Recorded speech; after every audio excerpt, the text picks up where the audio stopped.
The reign of Israel Adesanya is officially done. This is the Renee Report. I'm Carson, and I'm going to be going through the UFC fight night that was just in Saudi Arabia.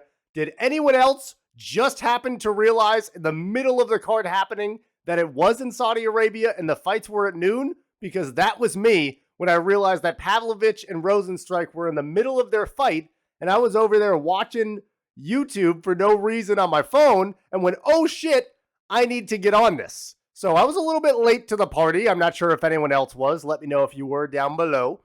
That being said, my goodness, was this fight card surprising in many ways. First of all, let's get it right out of the way.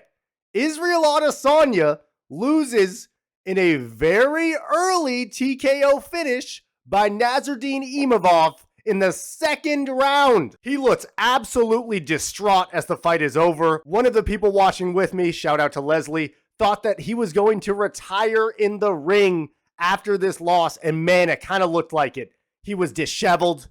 He was so focused walking into the octagon. He looked as if this was going to be a great moment, but there was one thing really interesting, which was Vegas had the line set to very close to even odds. And if you look at Israel Adesanya's opponents, and you look at Imavov's, you would think Adesanya has a clear advantage. But the thing is that Imavov has taken so much less damage, he's been a part of so much less wars, and he was clearly the fresher and more powerful fighter. I think the issue that Israel Adesanya is going to continually run into is his power doesn't strike fear into any of his opponents. So he runs into a problematic conundrum, which is that people are going to run through his strikes. They're going to start to pressure him, put him in bad situations, and they're going to say, your best strike for my best strike, I'm going to win. And that's exactly what Nasruddin Imavov did with his biggest win in his UFC career. My goodness, what a performance from that young man. But that wasn't my whole takeaway of the card. The card kind of sucked. Pavlovich versus Rosenstrike was a decision. Sergey decided to use his wrestling and grappling ability that Jair Rosenstrike seems to have none of, and essentially made it a snooze fest. They landed a few nice strikes in between each other, and Sergey had his moments where I thought he could put Jair's lights out. But instead, he kind of laid on top of him and just won by a unanimous decision, winning all 3 rounds, which was smart and probably helps for the longevity of his career and his brain, but wasn't very interesting. And then in the next fight, you had Shara Magomedov versus Michael Venom Page. Shara landed almost no strikes of significance. He couldn't figure out Michael Venom Page for the first 2 rounds at all. MVP was showboating, doing whatever he wanted to him the entire fight, making a muck of Shara, which was not at all what we expected. And again, it didn't end in a KO by either side. It went to decision.